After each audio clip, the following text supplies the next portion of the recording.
Live with Rico and Rita. The weekly internet radio show keeping you current on the interests of the people, places, and politics in the city of Peachtree Corners. Be inspired, stay current, and be informed. Visit our website, PeachtreeCornersLife.com, for ways to listen to our broadcast live every week or download our podcast from iTunes. Hi, everyone. This is Rico, host of Peachtree Corners Life. I appreciate you showing up tonight or listening to this on demand from iTunes, iHeart, Spreaker, and several of the other places, or our website. You should like our Facebook page, and you'll be able to find this Facebook Live queued and notified to you when we do go live every Thursday, usually either at 8:30 or noontime, depending on what we're doing. So today's guest is Lisa Anders. She's with Explore Gwinnett. And Explore Gwinnett, you know, if you're looking for anything on in Gwinnett County, that'll pop up in your Google searches. Lisa does, her and her staff, which amount to about 12 people, I guess, do quite a bit of things here in Gwinnett County. So we're going to get right into that, but I just want to mention a sponsor of ours, Prototype Prime. This is where we're actually doing this podcast from. It's a great location here in Peachtree Corners. Prototype Prime is an incubator that actually helps out software and hardware startups. That little seedling that needs to get that little push is in this place, and there's about 14 companies at any given point here, sometimes more. This place is about 12,000 square feet of open space, workspace, of dynamic, being able to bump into other people, to be able to know what's going on. The things they do here with seminars and workshops is phenomenal. They have a 3D printers. And next Wednesday the 10th, they're actually going to be doing 6 o'clock at night. They're going to be doing a whole thing on 3D printers here at the incubator. So I want to thank them for allowing us to use this podcast room for the shows that I do, the Ed Hour and the Prime Lunchtime with Brian Johnson, the city manager, once a month. So this is cool. Lisa, tell me a little bit more about yourself before we get into the meat of all this stuff. I will. Thank you, Rico. I appreciate you inviting me on today. I am almost an Atlanta native. I've lived here 26 years now, originally from Tennessee. Go Vols. I graduated from the University of Tennessee and have lived in Atlanta since a couple years before the Olympics. Oh, okay. And so I have worked in hospitality in some form or fashion between the hotel industry, the reservation system industry with Sendent, which is a major player in the industry, with hotels and with Convention and Visitors Bureau almost my whole life. I worked at the Chattanooga Choo Choo in high school. Claim to fame, it's still there. Okay. And so it's kind of in my blood. I started at our Convention and Visitors Bureau the year after the Olympics, which was a very different time. There were so many things here now that were just not even a thought yet. The city of Peachtree Corners, the arena, the baseball stadium. We had 45 hotels. Now we have 105 hotels. So a very different time. I've seen a lot of changes. And I started off at the Convention and Visitors Bureau as the administrative assistant. And I've worked in 7 roles and was named the executive director about 6 years ago. So I have seen it from all angles, which is actually a good experience, I think. You worked your way up. Really worked your way up. Yes, from the very beginning. You'd be appalled if you knew what I made when I started. Yeah, well, you know, back in 90, that would have been 93, 96 is when I started there. 96 was the Olympics. Okay, so I showed up in 95 here from New York. So, yeah, those were the heydays of making quite a bit of money. You didn't need to know how to sell back then to be able to make money. Well, you apparently didn't know how to build a hotel either, because there are about 27 hotels built in 1 year. So, but it's been great, and I have 2 kids who are both now in college. So I'm an empty nester, my husband and I. So it's a new era on that front as well. Oh, those kids, have they fall far from the tree, or are they close? Very far. My daughter is a theater major at Columbus State University in the BFA program. And my son is a history major at Georgia College in Milledgeville. Okay, that would be far. Yeah. Milledgeville is also far. Yes. So but they're a respectively a sophomore and a junior in college. So, wow, neat. Yeah. So, we were talking about a few things before we started taping this today, and you're going to see me go back and forth on a few things because God knows I'm a one-man show right now, so I handle the engineering, the social media, and just paying attention to make sure everything is being taped and recorded well as paying attention to Lisa and making sure I answer and provide the right questions and conversation. And you're doing a great job. Well, thank you. So we are live. Everything's working well so far. Tonight's podcast, actual audio podcast, will be up on iTunes tonight, most likely. So that'll be available online. But we were talking a bit before about, it's a 12-person shop. And you have Georgia Film, the state, that has maybe 6 people or 4 people working there. And not that all 12 work the film industry. No, not at all. Yeah, but the film industry is big. I mean, the hub here is Norcross, right? And it's the north of the perimeter pretty much, no? Yeah, really what's going on, you probably have read, the state of Georgia was named the #1 filming destination in the galaxy, in the world last year. There's over 320 productions filmed. Yes. In the state, from commercials to TV shows to films. A lot of that is due to our tax incentive, which is very robust and one of the best in the nation. But our film office does an astonishing job, but they are 6 people, and there's 159 counties in Georgia. And there's interest in filming everywhere because we have mountains and we have coast and we have cities and we have farms and rural places. So about 4 or 5 years ago, they created a program, the first of its kind in the nation, called the Camera Ready program. And after some sort of certification, every county now in Georgia is certified to be camera ready. That also means there's one person there that they direct location managers who are the ones who come to town and say, here's what we're looking for, here's what we want to do, here's the type of road we need to close. And that one person is the point person in each county. And I wish this was a highly paid position because I'm the camera ready liaison. It's part of my job, but it's amazing. Gwinnett has really, really taken off as a film and TV destination, and we're seeing it at every level of the county and every area of the county. Right. And we've really gotten a reputation because I was talking to you earlier about the cooperation and the collaboration we're seeing between the city and the county and our public safety organizations. We are getting productions that previously filmed in Atlanta that are saying, y'all are making it easy for us to film here. You're making it smooth. So last year there were 160 TV shows or films in Georgia.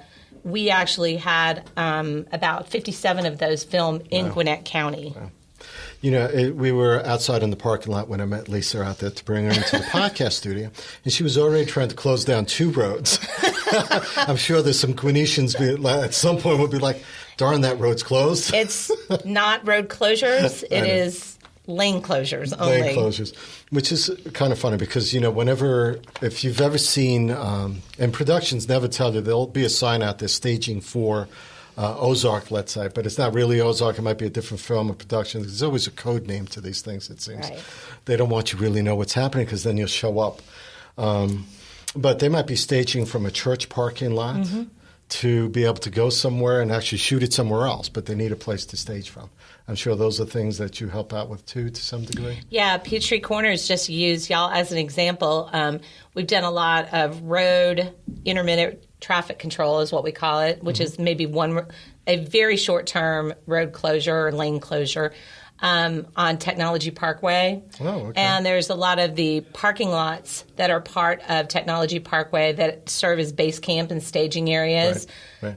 Eagle-eyed Peachtree Corner residents may have seen Ozark, which was base camp over in Peachtree Corners last week. Noble Finn has a kind of a reoccurring spot as a restaurant for the TV show Greenleaf.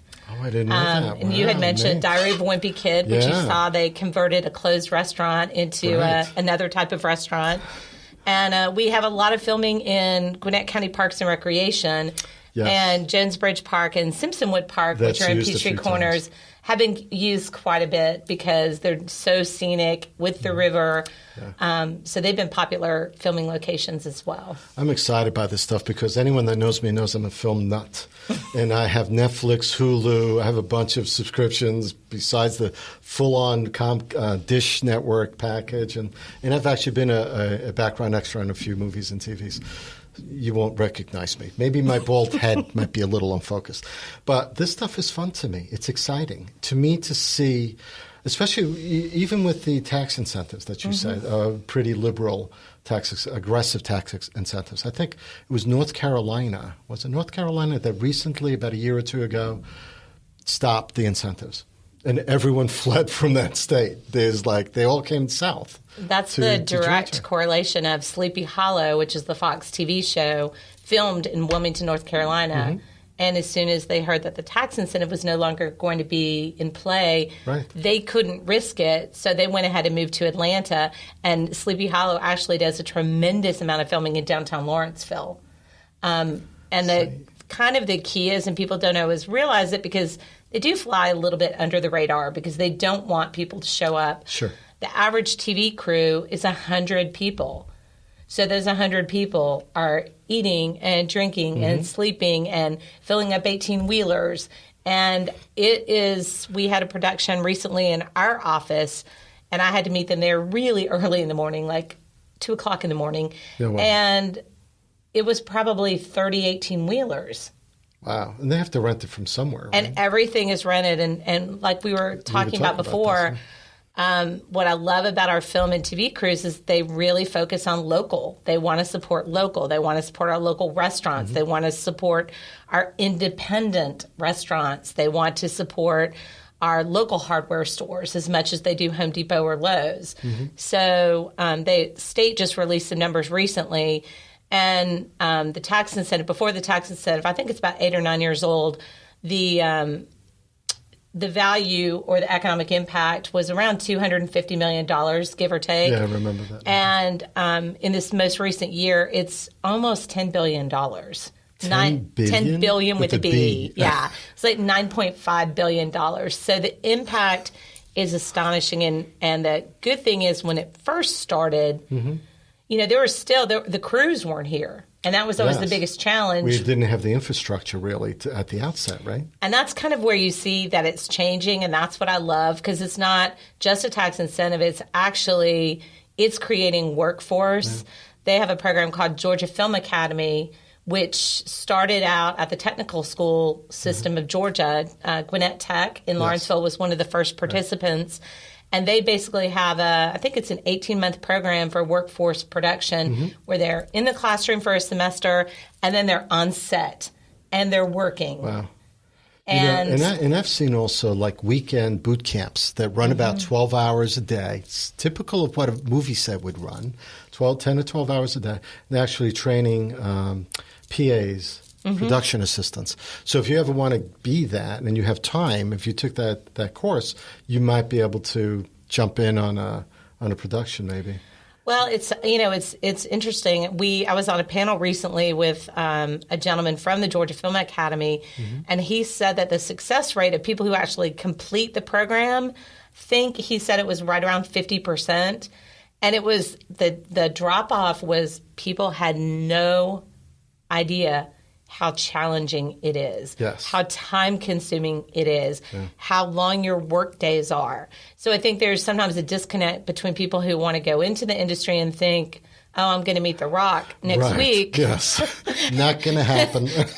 Versus you might be dragging around 50 pounds of cables around a set in 80-degree heat for the next 3 or 4 months. Or maybe even sitting around for an hour because you have downtime and you have to wait until something else gets done before your job gets done. Right. So I think they've been very successful, but I think the program is certainly weeding out those who truly don't have a passion for it. Yes. Because the people that we work with, the location managers and the producers, they're completely passionate about it. They never turn it off.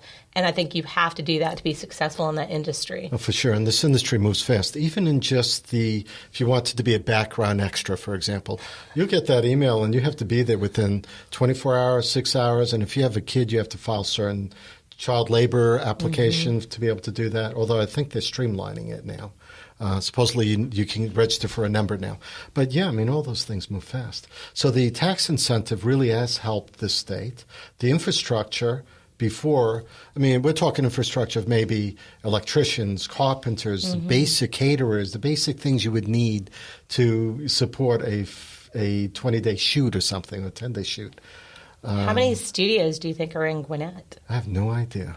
You'd be amazed. There's actually 3 studios that are, well, there's actually 4 studios in Gwinnett. 2 are in Peachtree Corners, 2 are in Norcross, and then there's one on the outskirts. So we have CineStage, which is in Peachtree Corners. Right, yes. Tree Sound Studios, which is over in Peachtree Corners.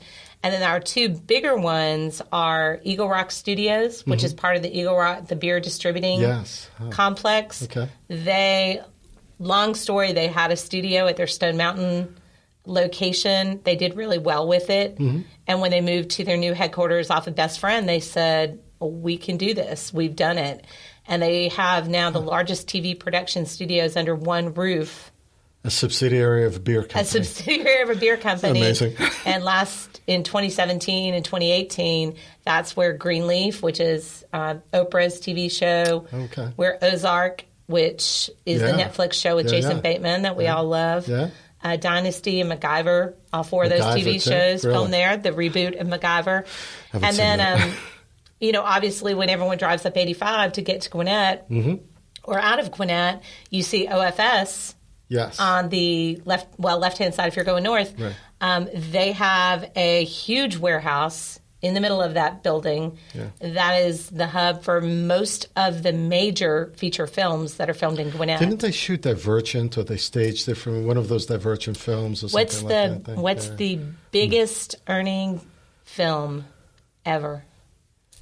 Oh, well, Galaxy. You're talking about Guardians of the Galaxy? No, just came out. Infinity Wars. That's right. Well, that was filmed partially there. Even bigger than Infinity Wars. Black Panther? Yes. That filmed there, too? Filmed in Norcross. In Norcross? Yeah. Unbelievable. Under the radar. It's amazing. If you wait until the end of that movie, or even Infinity Wars, which also filmed parts here, too. It could go on for 10 minutes, those credits.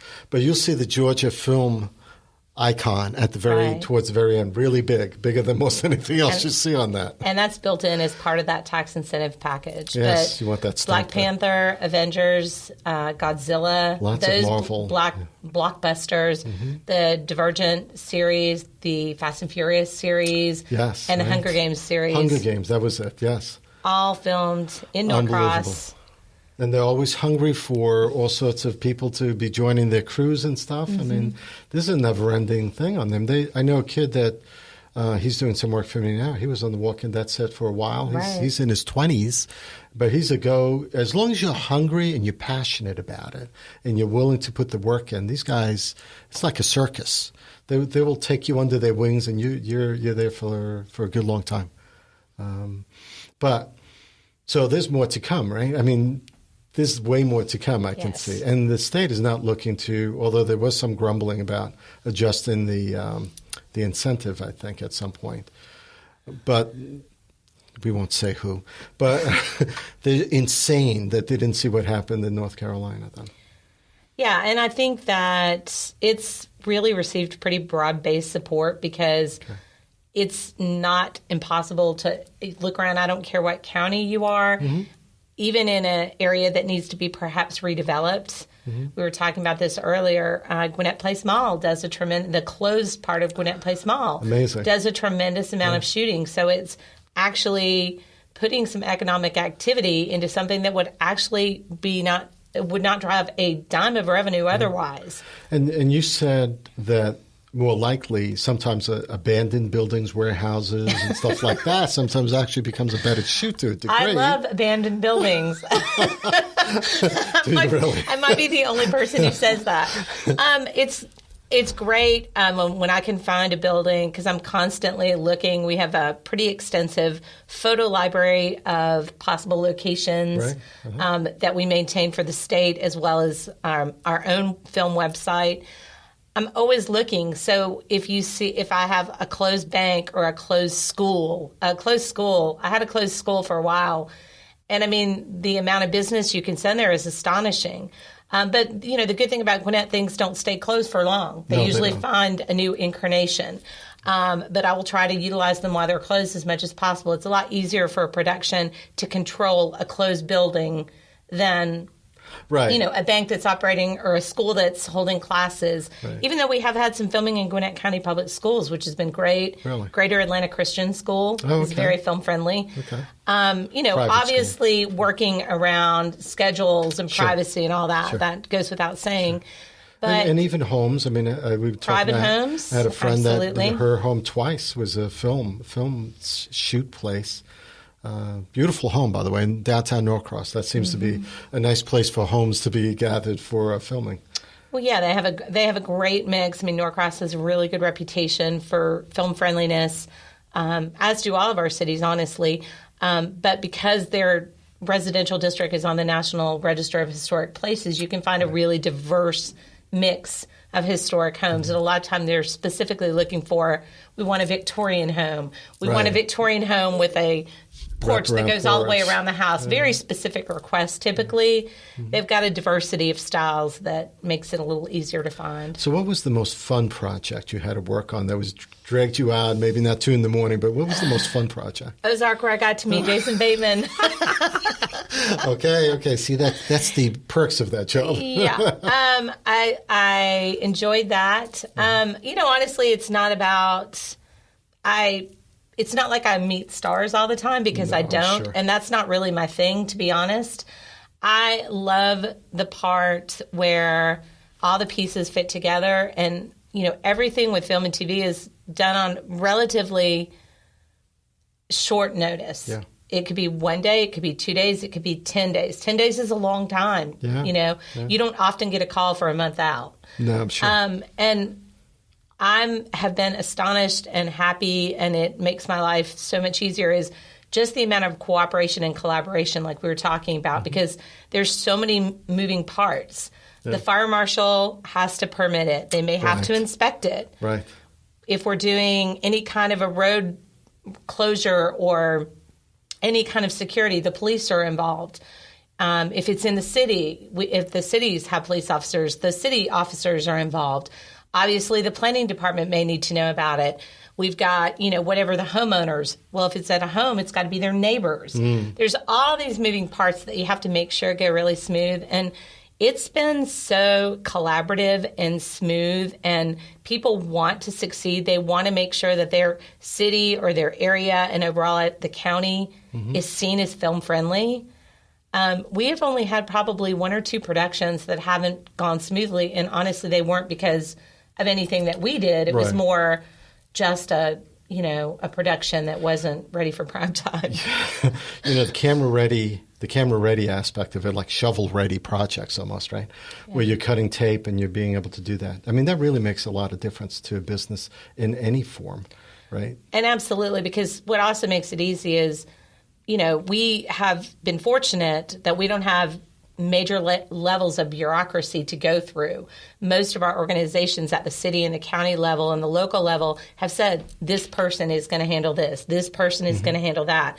And they've been great when I've said, hey, could I add this to the permit? Could I do this? They've been great. And we all keep in communication. No one lets it go, so that if we do some type of ITC or intermittent traffic control, the police know what Gwinnett Department of Transportation or what a city planning department approved, so that you don't need to have multiple people on site. There's always one point person. People have done a really, really good job about it. And it's not that way in every city. It's not that way in every county. I'm sure it's not. I mean, it varies. But I got to believe that the fact that you're able to do this here not only makes it good for film and TV to be able to shoot here, but I think every city, just has pride to be able to say Ozark was shot here, used our parks and stuff like that. I mean, that's not only pride, but part of tourism, which is, believe it or not, with as much movie and TV that goes on here. Yeah. That's another aspect that Lisa handles and Explore Gwinnett handles. Right. So tell us a little bit about that, because that's a big thing too. Well, that's what we do. I mean, we are Explore Gwinnett is our marketing name. Our official name is Gwinnett Convention and Visitors Bureau. Okay. And we just realized it sounds way too much like the IRS. Yes. It's very unwieldy. Explore Gwinnett better. Yeah, and it really spoke to what we want people to do at a local level and a visitor level, because we see, if you work in Duluth, maybe that's all you know. But you don't know there's these cool things in Swanee or Peachtree Corners or Mall of Georgia or whatever. So that's kind of our mantra, is Explore Gwinnett. We are all over. Like I told you, I'm going from here to Stone Mountain for something else. I mean, I might drive 100 miles in a day every day. But our job is essentially, shortly, in a nutshell, to put heads in beds. We're funded by a portion of the hotel motel tax, so our job is to bring in meetings and conventions and sporting events, any type of event, to Gwinnett County, fill up all of our hotels. We're funded by our hotels, so we want to fill them up and have them spend all their money here and then go home. Or move here. Yeah. And then we also have a kind of a destination marketing component. We're a destination marketing organization. Is improving our destination appeal, making people aware of our destination appeal, because a lot of times people have no idea what's going on locally or regionally. And so I've got an absolutely fabulous marketing team. And we work on all sorts of things like burgers and brews on our website, exploregwinnett.org. We're just getting ready to put out our new visitor magazine, which we do with Atlanta Magazine, really kind of letting people know about, we think that there's some of the hidden gems. And then probably one of our biggest and fastest growing aspects is the international market. We all talk about how diverse Gwinnett is, and it's a talking point. Yeah, the most diverse county in the state, I think, right? But we found out about 4 or 5 years ago, I mean, it can be a talking point and nothing else. We realized we could put it to our advantage as a business positive. How do you do that? What we have an international staff. I have a sales manager who handles the international market. She's fluent in Mandarin. I have a Korean marketing coordinator. She coordinates everything we do with the Korean market, including our Korean food tours. And we have someone in our office who's fluent in Spanish. So all the markets that are coming into Gwinnett, we have people who understand their language and their culture and their nuances. And our international market is skyrocketing. And that is everything from marketing as far as food to events, because a huge amount of our association events and our religious events, a lot of our sporting events that we're starting to bring in are international in their provenance. Any particular sporting events that are coming this year that you guys have worked on? This one is actually not international, but we're bringing in, this is a new little hot sport, is the pickleball event. Yes, I've heard of that, yes. Pickleball is that a national championship? I'm sorry. No, pickleball is very hot, I will tell you that. There's a lot of martial arts that are very interested in coming into Gwinnett, judo, taekwondo, those types of sports. And then we're constantly in the bid process for SEC events and NCAA events that may utilize something like the arena.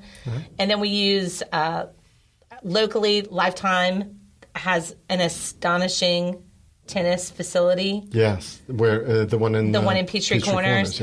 And then Gwinnett County Parks and Rec. A lot of their facilities are college or youth athletics ready. And it's funny, we always talk about, because if your kid plays baseball or plays soccer, you may just look around and think, oh, I'm at another travel soccer tournament. But what people forget to realize is that those other 35 teams are from all over the Southeast. Yeah. And all those 35 teams are here for the weekend. They're spending all their money. And what we usually have to do is we have to bid against other areas to get that tournament to come here, because it's not easy. Every single event, or not every single event, but the majority of events, everyone else wants that same tournament. Everybody else wants that same convention. So we're constantly coming up with, okay, we may have amazing facilities, but having amazing facilities isn't enough. What are we going to do to connect you with things to do and how to get there. Right. So we do a lot of, because of our transportation challenges, it's not so easy to get from the airport to Gwinnett.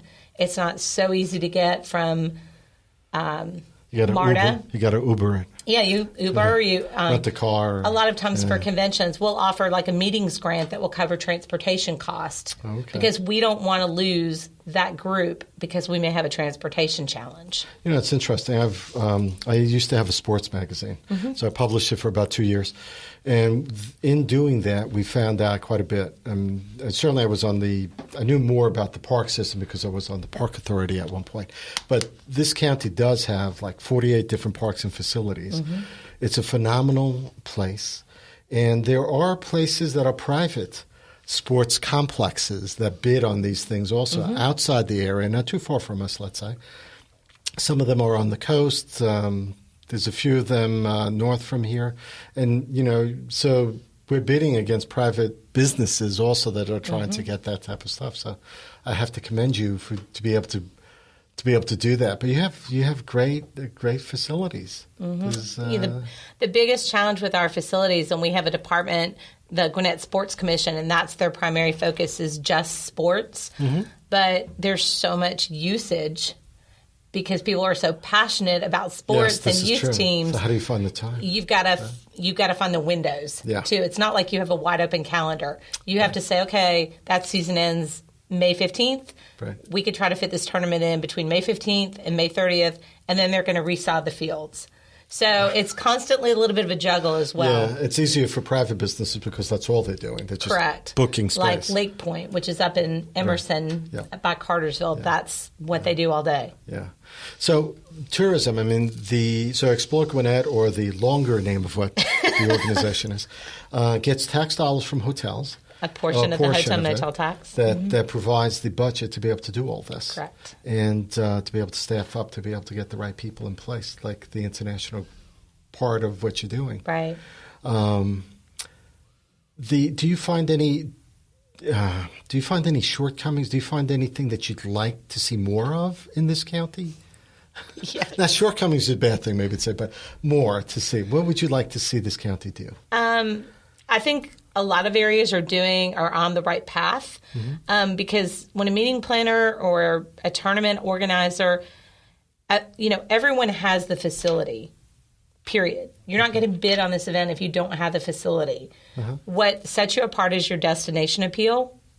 So for us, that's the biggest thing that we're so excited that we see our cities, that we see Town Center at Peachtree Corners. We see the things that downtown Lawrenceville is doing, downtown Swanee's doing, downtown Duluth is doing. That downtown development is really enhancing kind of the arts and the entertainment and the nightlife component because that's a huge part of it. Gwinnett County, especially with the convention center, the Infinite Energy Center, which is our primary convention hub, as well as Parks and Rec, they do an amazing job with facilities, but we've got to improve our destination appeal. So I think the work that's being done with the expansion of the Infinite Energy Center is vital. And they're expanding it for what reason? To get the Infinite Energy Center is undergoing a expansion of the public facilities portion, which is the exhibit hall, the main trade show floor, to double the size. That facility is hugely successful. Most facilities of that size don't make money. That facility has always made money, has always basically never been, a negative force for the taxpayer. And they've had all sorts of things going on. I remember there was a fly fishing conference. They'll be back, actually. We're working on it right now. They're going to be here the same weekend as Super Bowl, so it'll be a busy weekend. They do a great job, but there's a lot of events that are starting to outgrow the facility because it needs to grow. There's going to be a headquarters hotel that's built as part of that because that is a very important piece of that pie for a lot of groups that they don't have a walking headquarters hotel.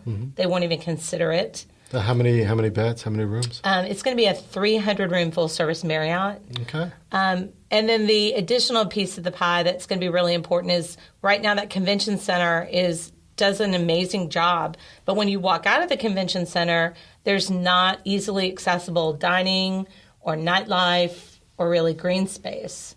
There's the green space I could see lack of. There's the dining and stuff like that too. I mean, if you walk out of our convention center, it's beautiful, Sugarloaf Parkway. It's a lovely road, but you see parking. Yeah, miles and miles of parking, well, free parking, sure. which is awesome. So we, our organization, and we oversee the management and marketing of Infinite Energy Center. Mm-hmm. We did a RFP last year, I guess, and we chose North American Properties, who handled the redevelopment or the development of Avalon and the redevelopment of Colony Square and Atlantic Station. And they are actually going to redevelop that surface parking into office, about 600,000 square feet of office, horizontal office, or I'm sorry, vertical. Vertical, like seven vertical floors, office, floors. Not 3-story office buildings, but towers, residential. And really a dining and entertainment district, which is really needed for that area because all of our cities are developing that or have that. That particular convention center district does not, and it's a missing piece of the puzzle. Do you think they might do it similar to like Marietta, the baseball field out there, where it's you have the stadium, the Battery? Yeah, the Battery. You have the stadium. You have all the shops, the restaurants surrounding it, homes. I was actually at the Battery last week, and they've actually done a pretty nice job. It was very, very busy. Maybe not quite like that, but I think there's going to be more of a walkable green space aesthetic there. It's pretty dense in the Battery. They've done a great job. It is dense. Yeah. But I think it's similar, and it's all still being worked out. So put an asterisk by this. But the focus is not on retail, and that's like at Avalon. There's a ton of retail shopping. If you go to the Battery, it's much more about restaurants. Right. Places where you can have a drink. That's really going to be the focus of there, is giving people places to go that maybe are going to stay open later than 9 o'clock. Mm-hmm. Nightlife can be a challenge for us sometimes. Yeah. But a lot of just walkable space. What I like about Avalon, even though this isn't going to be Avalon 2.0, is even if you don't go out to eat there, or even if you don't go shop there, you can go walk around with a glass of wine and people watch. Or you can go sit in an Adirondack chair and play cornhole. That's the kind of thing that we want to have is a place for people to gather, not just a place for people to spend money. Yeah. And community. So, we're very excited about what that's going to do. And we're really going to improve sort of the streetscaping and the landscaping around the building. There's a small pond that's in front of the Performing Arts Center. Mm-hmm. That's going to be really just redone as a water feature and hardscaped. Okay. And in the corner... Because that was really more of a retaining pond. Correct. Correct. Retaining pond, you have to do that with impervious... This shall be a lake. And then in the corner of Satellite and Sugarloaf, like if you're coming off the interstate, there's it's a wooded area. I mean, it's fine. It's a wooded area.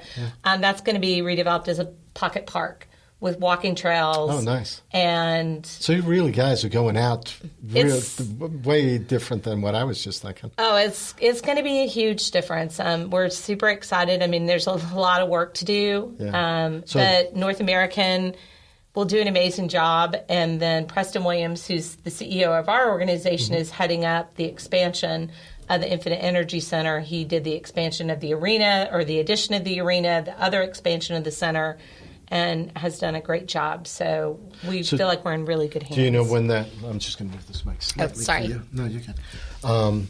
So do you know when that might start? A lot of it has started, but it's kind of the boring architectural... Yeah. When are they going to shovel? Shovels. Okay. Shovels and cranes. Shovels always, well, there's actually a little bit of activity right now. They've cut down some of the trees in between the center and the arena, and that's where the hotel will go. And that's where they'll start doing some of the groundwork that they need to do. But actual, shovels, construction, I would probably say early 2019. 2019. Oh, that's not too far. And that's not too far away. Yeah. Now, where are you going to put more? I mean, you're taking away parking space to be able to do this. I'm assuming you're going to be putting parking space back somewhere. Yes, parking is always the issue. You need parking. Yes. Part of the program includes structured parking. So there will be several, 2 or 3 parking decks that will be built. But the beauty of these parking decks is they're not going to be parking decks. Oh, well, they will be, but they're going to be fronted by retail and dining and activity as well. So it's not just the structure where you park your car. Right. You won't even notice it's a parking lot probably because you'll be going into the restaurant that's at the ground level. That makes sense. And that's a great way of doing it. It's almost like covering HVACs on top of a roof. Exactly.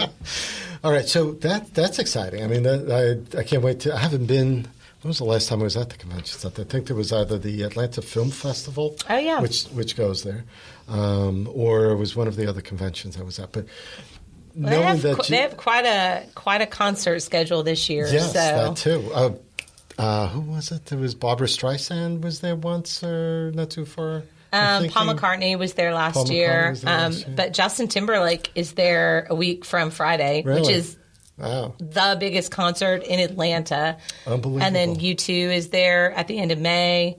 I mean... So you are getting quite a bit of good top stars. I mean, the booking director for the arena does an amazing job. If you look at Billboard magazine, which is sort of their Bible, I think it's number 9 in mid-sized arenas between 10,000 seats and 15,000 seats. They were number 9 in the world. Wow.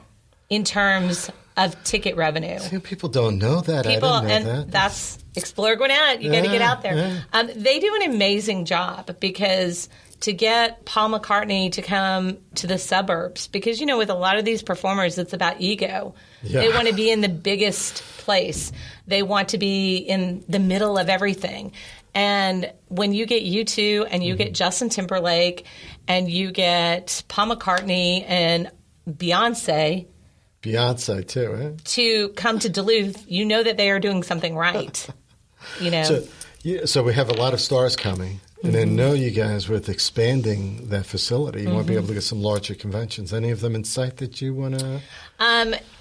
Well, the arena is, and this is the other thing, I do a lot of like public speaking when I'm out there, and people don't really realize, because I'll say, you know, where do you think all of our conventions are? And they'll say, oh, at the Marriott or, you know, at this church or something like that. And it's like the arena actually is a convention center. Is the hub of our sellout conventions.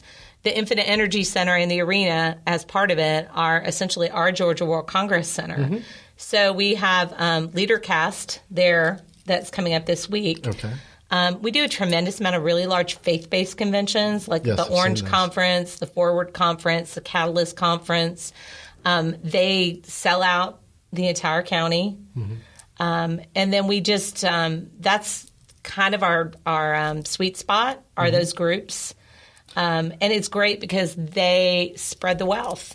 They don't all want to stay by the convention center. We have people from those conventions in every area of the county because it's a very wide range. Okay. But with that expansion, maybe some trade conventions that absolutely. might not have normally picked. Absolutely, because those are going to be those kind of faith-based conventions can utilize an arena, but if we need like a trade show floor, we've got trade show booths, we need to increase the size of our exhibit hall, and that's what that expansion is going to do. So there's a lot of things that we'll be able to do right now with that and the addition of that headquarters hotel that we can't do right now.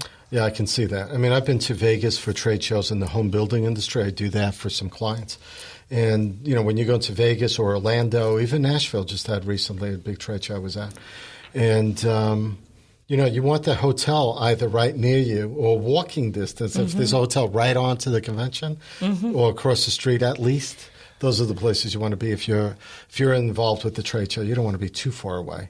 Unless it's a destination thing like Orlando with Disney World, then that's a different story. Right. Maybe. Well, we're lucky because our full-service hotels, which we've got 2 in Peachtree Corners and 2 in Duluth, both of them, especially the Hilton and the Marriott Peachtree Corners and then the Sonesta and the Embassy Suites, they all have meeting space in their hotels. Right. So they're capable of doing smaller conventions on site within their hotels. That's amazing. So that's great. And then you have the Forum, and then you have downtown Norcross. So you've kind of got destinations that they can head to either way. So our hotels are doing really well. People are kind of surprised. We have How many hotels do we have? How many do you think? 100, 80, 60? People are always like 25. We have 100. No, I know it's more we than have that. 105 hotels. 105, man. Wow. Which is probably about average. I mean, DeKalb has more than we do, and Atlanta does, but not a whole lot more. But the thing that I love, because I'm competitive, is we have... You have to be in this industry. Yeah, you kind of do. But we have a 12-area, what we call a competitive set, just like everyone else. And that includes all these metro regions of Atlanta. And then we also include some surrounding areas like Athens, Chattanooga, Greenville, places that typically bid on the same type of events that we bid on. Yeah. And for the last 2.5 years, maybe, Gwinnett as a whole, every single month in hotel occupancy, which is kind of our arbiter of success, is number 1 or number 2. Our hotels are doing an amazing job. I got to believe it's better than 2008, 2009. It's way better. That was not pretty. That was not pretty. That was not pretty. Yeah, there's a huge difference, and I think the main thing is, I mean, everyone has hotels that they are not the highest quality, and we're the same way. Oh, yeah. But the bulk of our hotels are very good business class hotels. They're Courtyards or Hamptons or Homewoods, and then we have our full service properties, the Sonesta and the Embassy and the Hilton and the Marriott Peachtree Corners. And they do amazing jobs. We have most of the people who work in our full service hotels have been in our market for at least a decade. Which is unheard of in the hotel world. Better than an old AT&T job. Yeah, so they completely, they get it. They know the area. Right. And so I think that the strength of what we're doing is if you work in other areas of Atlanta, you may depend solely on the airport. You may depend solely on business travel. You may depend solely on convention travel if you're downtown. Yeah. Maybe not solely, but a lot. We have a mix. That diversity that we talk about is like a thing here as well for us, because if you look at our pie chart of business, it's about faith-based business. It's about business travel. The international travel is, like I said, totally increasing. Sports. Right. And then we have family reunions. That goes back to our amazing park system because they all use our parks. Sure. So we're getting a little bit of a piece of pie of all these types of business, but it's allowing us to maintain at a really high level. So you're not just dependent on one type of business, which is really good. Because you're right. I can see that happening in certain cities where all of a sudden the conventions sort of move away from them and there's nothing else really there for them to live on. Right. Now, in Peachtree Corners, I don't know if people have noticed around here, but you can, whereas maybe let's call it about 8 years ago, 10 years ago, forested, you can't really see where the hotels are sometimes. But now the signages have moved forward a little bit. I think people realize there are more hotels that have been there already for a while, but they may not have realized there are hotels there. Well, and they need to, if they haven't, they need to go into them, because even the 2 full-service hotels in Peachtree Corners, the Hilton Atlanta Northeast and the Marriott Peachtree Corners, combined have put almost $20 million in renovations to those hotels. So they are floor-to-ceiling. You're talking about like the Hilton also, I think? The Hilton Atlanta Northeast, the full-service property, the Castle. Yes. And then, but a lot of our limited service hotels have as well. But those 2 hotels are completely renovated. The Marriott is the new prototype. They both look astonishing, and they're both leaders in their field. I think I've been to the Marriott for a couple of conferences, maybe, but only in the last 2 years. But yeah, it's amazing. In Peachtree Corners, the things you can do between knowing that there are movies and TV shows being filmed here, that you could do conferences here. I think even the Hilton had. So we don't have the Atlanta Film Festival, because that's at the Infinity. But I think there was something like the Atlanta Horror Film Festival, I think, or something along those lines at the Hilton. Yeah, and they have the Urban Media Makers Film Festival as well. The Urban, which was kind of neat. I visited that. Yeah. And people don't know about this stuff. And, I'm sure they don't know there's fly fishing things. There's all sorts of conventions going on that... And food. That's our other thing that we are really trying to get people out and aware of, is because I think Gwinnett has a reputation. People are like, it's all chains. You hear that all the time. Yeah, you do. I mean, you don't see a lot of chef-driven necessarily, but is that a fallacy. Is that a fallacy? Tell me. Come on. We spend a lot of time on food marketing, because we've realized that when you leave an area, when I travel, when you travel, when anyone travels, you don't remember the hotel. unless you had a terrible experience, you're not like, oh my God, the Hampton was awesome. You were like, yeah, that's true, actually. Oh my God, we had great food. We found this great restaurant. Right. We ate at this patio. We had this amazing cocktail, whatever it is. That's what makes people remember their visits. Mm-hmm. And so about 5 years ago, we made a lot of changes, and we really said, this is going to be about food. And we may not be a foodie destination like downtown, mm-hmm. but we have our strengths. And one of the couple of things that we're doing is Korean food. That's a big thing. Is a huge thing. Yes. But the thing is, people are scared of it or unaware of it or intimidated by it. Intimidated a bit. It's a very different taste and culture. It's very different taste. It's very different culture. Mm-hmm. The signage may not be in English. Right. Don't be afraid. It's good stuff. Well, I have a great way for people to experience it. So 2 years ago, my timelines are getting all foggy these days, we decided to do a Korean food tour. Oh, wow, and we trademarked it. Its name is Soul of the South, like SEOUL, which we think is super clever. Okay, yeah. And we did it first as sort of awareness. So we used a local trolley company, and we took Sarah Park, who's our international marketing coordinator, very experienced and knowledgeable, and we took our front desk, our frontline employees out, because we realized when you're at a hotel, it's not the director of sales that we work with. It's telling you where to go eat. Mm-hmm. It's the person at the front desk. So the person at the front desk doesn't know where to tell you. It doesn't matter who else you're telling. Mm-hmm. So we invited all the front desk clerks and the front office managers out, and we took them to a Korean food tour. And it is, I will single-handedly say, I think it's the best food tour in Atlanta. The quantity and quality of food is astonishing. So generous. And where is it along? Where does this trek We along? mostly go along the Gwinnett Place district, where the hub of the Korean dining is. We mix it up. But what we did first is we took our hoteliers, so that those front desk clerks, when people say, what's authentic, what's real, instead of saying, there's a Chili's across the street or a Fridays. Nothing wrong with Chili or Fridays, but they're in every city. They could say, you know what? We have this Zagat quality Korean dining district right down the street. Here's a couple you should go to.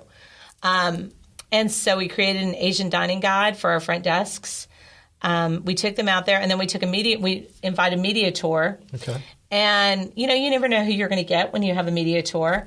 And ultimately, we ended up with journalists from USA Today, the Travel Channel, and the Huffington Post, because it was that different and authentic.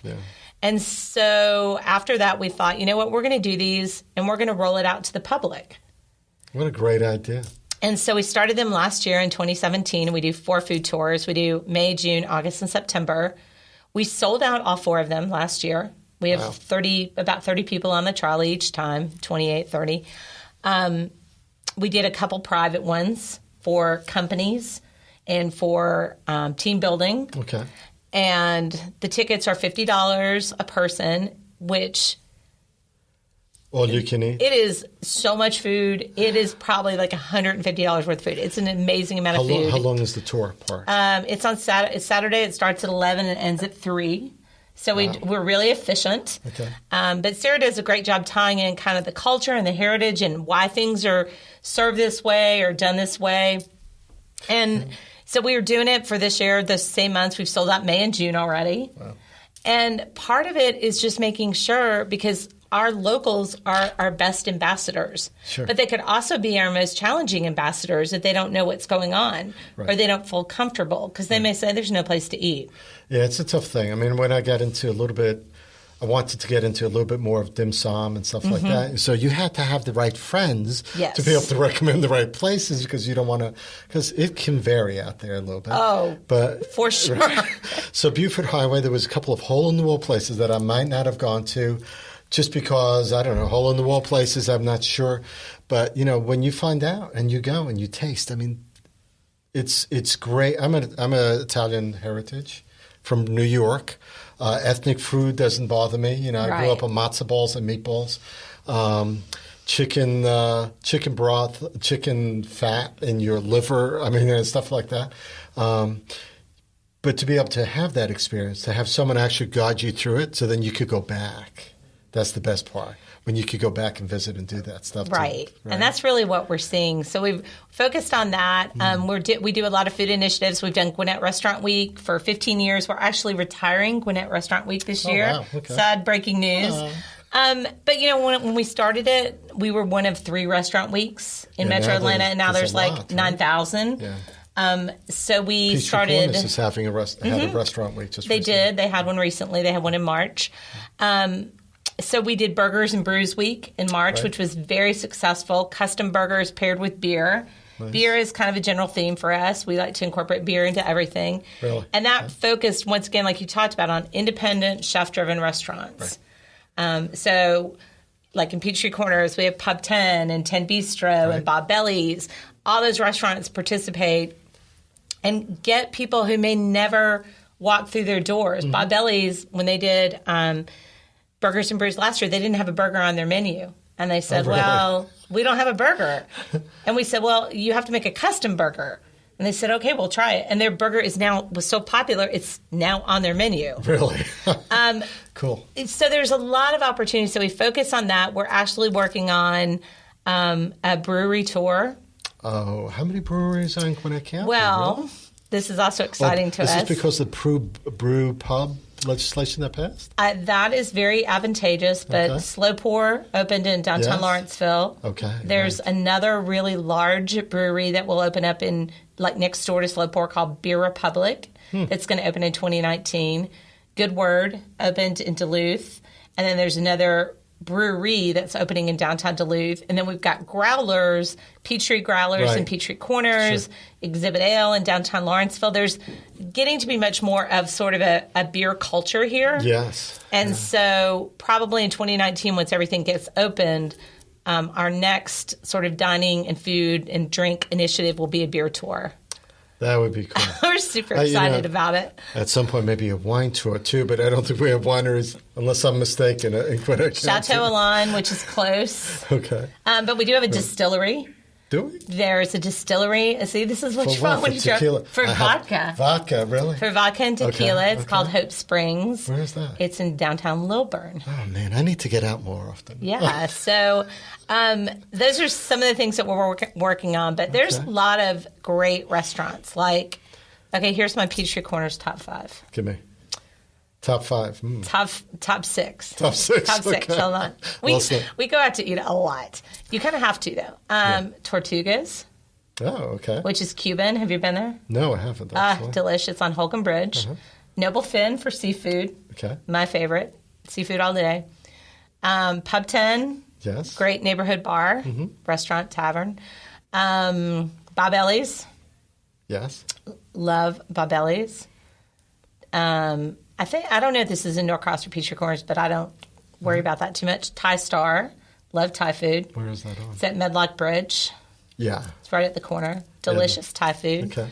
And the Blaxican. The Blaxican? The Blaxican. Yeah, it used to be a food truck. It's Peachtree Industrial. Okay. Yeah, it's a mix of soul food and Mexican food. Oh, wow. It used to be a food truck, and now they have a storefront. Well, good for them. Look at that. It's between food, movies, beer. Man, you can't go wrong in this county. You just got to watch it. You have to watch your girlish figure. Or your boyish figure. Yes. I need to lose some weight. But those are the kind of things where we go out to eat a lot because we have to experience it. Where we're like, you can't just depend on what you read about in the papers. We want to find sort of the hidden gems. That's like the concierge, the front desk people that have to be able to know what's going on. Right. Because they're the ones I would ask. If I was in a city, I'd say, what's close by that's good to eat? Inevitably, it'd be like there's, a Fridays or something like that.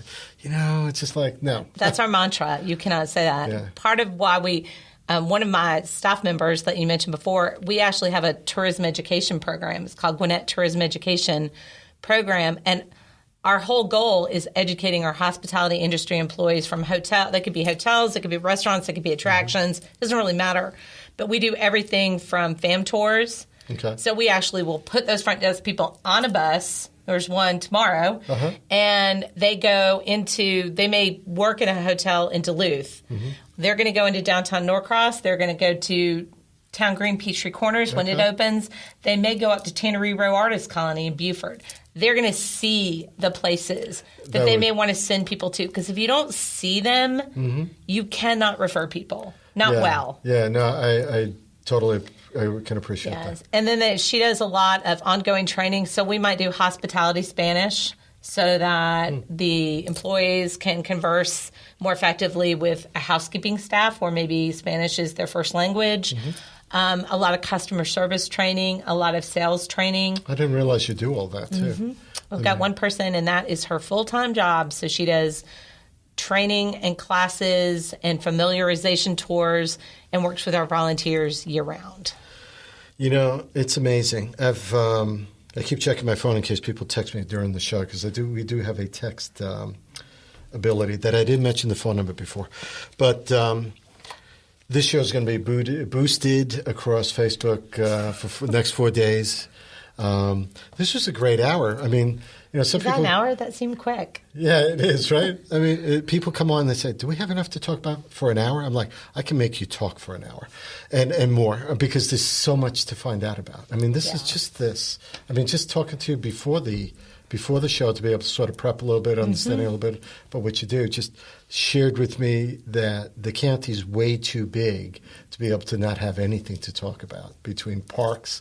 I mean, this county is huge. I mean, there's so much things that I didn't know about the convention center. I didn't know about the tours, the Soul. I'm going to have to go out and buy some of these tickets and go do that too now. It's super worthwhile. And, you know, that's one of the main things that we do is we tell people, get out of your comfort zone. Because, you know, so many times if someone lives in a certain area, that's all they know. And there's nothing wrong with that. That's why you live in a certain area, because you love it. It's your community. But there's so much going on. I mean, if you haven't been to Mamma Mia or one of the places of the year we're a theater, people may think, oh, that's a community theater. It's the second biggest professional theater in Atlanta that's winning regional and national awards for their work. It's astonishing. I hope at some point, I know, you know, we've had this discussion in Peachtree Corners online and stuff about getting our own theater center, arts center, which would be kind of neat. And, you know, I mean, I'm a proponent for that. I'd love to see that here. Just one more thing to be able to do. I mean, we have Norcross High School Theater, which they do an excellent job. They're just a Footloose. I mean, they do an excellent job. But there's no shortage, I think, of talent in this area. I don't think so. Yeah, we're really excited about the town center and Peachtree Corners opening because the opportunities it's going to have there with events, with just activity, with the restaurants. They've got a great restaurant lineup coming. So that's going to be awesome for our visitors, for our hotel guests, and obviously for people who live in Peachtree Corners. I mean, if I see, you know, Sewanee has their, they do a beer fest. I think they did a wine fest also. They do. So, I mean, there's a bunch of things different cities are doing. It would be kind of neat to be able to have that here. Yeah, I think what the cities are doing a really good job of is everyone has their own, we like to call them neighborhoods. Everyone has their own personality. Yeah. And everyone's sort of focusing on their strengths so that they're not duplicating. You know, you're not doing Fine Arts Fest here one weekend and Fine Arts Fest here the next weekend. It's different. It's different. And, you know, Peachtree Corners has such a great, you know, they're doing an amazing job with the incubator, the high-tech spaces, the redevelopment of Tech Park, you know, being kind of fast and new and modern and affluent. They've already have their personality. Yes. So it's awesome. If you go to Norcross, very different personality. Their downtown district can't be replicated. So I love that everyone's kind of playing on their strengths and not duplicating efforts, because that makes it awesome for us. Because the thing I always tell people is city, county, Atlanta, it doesn't really matter. When you're a visitor, you don't care where you are. That's right. They don't. You don't think about the city. You don't think about the county. You just think about, am I in a place that I'm enjoying? Right. And can I get there? Can I get there? Is it that hard? So we just want to make Gwinnett overall as the destination of choice, and the neighborhoods and the cities and the personalities that we have all complement each other. So one last question then, because we've hit the hour and we're going to have to end it here. But one last question then. We talked about transportation before. Probably unfair for me to ask, but you know, you don't have to answer. But MARTA coming through up into Gwinnett County, good idea, bad idea? Well, I saw in the news recently that I think the county is considering, don't quote me on this because I don't know, potentially a heavy rail extension from Doraville to Jimmy Carter, or Doraville, Jimmy Carter? Doraville to Jimmy Carter, yes. I would be a huge supporter of that, put it that way. And then I think they're talking about bus rapid transit. And I think I would be a huge proponent because public transportation, whatever form it will take, whatever form would be accepted and people willing to pay for. Right. It's very expensive. I think it's vital. But I think like bus rapid transit, we were on a trip to Toronto recently, and we took their bus rapid transit. And I will tell you, their bus rapid transit is not what we think of as bus rapid transit. It was nicer, newer, bigger, cleaner than any MARTA bus I've ever been on. Really? Wow. We need to replicate some of that stuff. Yeah. So, I know that they've done a lot of that sort of discussion. So I would personally be super supportive because we have a lot of people who call us and their question is, what train station do I take to get off at XYZ Hotel? What train station do I take to get off at the Infinite Energy Center? Right. And take an Uber from Doraville. Exactly. So personally, public transportation, whatever form it takes and is affordable and reasonable, we were all for it from the hospitality industry side. All right, cool. We're at the end of the hour. I've had a great time here with Lisa Anders from Explore Gwinnett. This is just learning. I've learned so much in this hour. Appreciate you coming out. Awesome. Thank you. Thank you for inviting me. I appreciate it. Thank you. I'm gonna close out the Facebook Live in a moment. I just want to let you know that I am recording two other, actually one's live and one's recorded today. So Renee Cooper, who reps social media and media work with MomoCon, is going to be with me Skyping an interview at 2 o'clock today. That'll be posted at some point tonight. And then Wesley Persons, who's a candidate for Gwinnett Superior Court judge, will be with me tonight at 8:30, and we're going to be discussing his candidacy because portion of Peachtree Corners will be represented by that particular judgeship. So we'll be talking to him tonight. That'll be Facebook Live as well as the audio stream. And then in the coming weeks, we have the Ed Hour. That'll be on the 27th with Alan Kaplan, and we're going to be doing that here from Prototype Prime, talking about education. We're working up some interesting topics. Tracy Mason, who's also a Gwinnett Superior Court judge candidate, will be visiting with me on the 10th, Thursday at 8:30. That'll be Facebook Live and streamed as well. And Steve Riley, a candidate for Congress, District 7 as a Democrat in the Democratic primary, will be visiting with me on the 17th as well. That's a Thursday. And then, of course, we ended up into prime lunchtime with Brian Johnson, the city manager, on the 24th. So a busy May. Lots of things going on. I'm glad Lisa was able to make it with me today. And we'll thank you guys for watching and share it with your friends. Subscribe to the podcast. You can find us on iTunes, iHeart, Spreaker, Stitcher, and on my website, peachtreecornerslife.com. Thanks very much. Thanks for listening to Peachtree Corners Live with Rico and Rita. Check out our Facebook page. Download the Spreaker radio app for Apple, Android, and Windows devices. And subscribe to our weekly newsletter at peachtreecornerslife.com.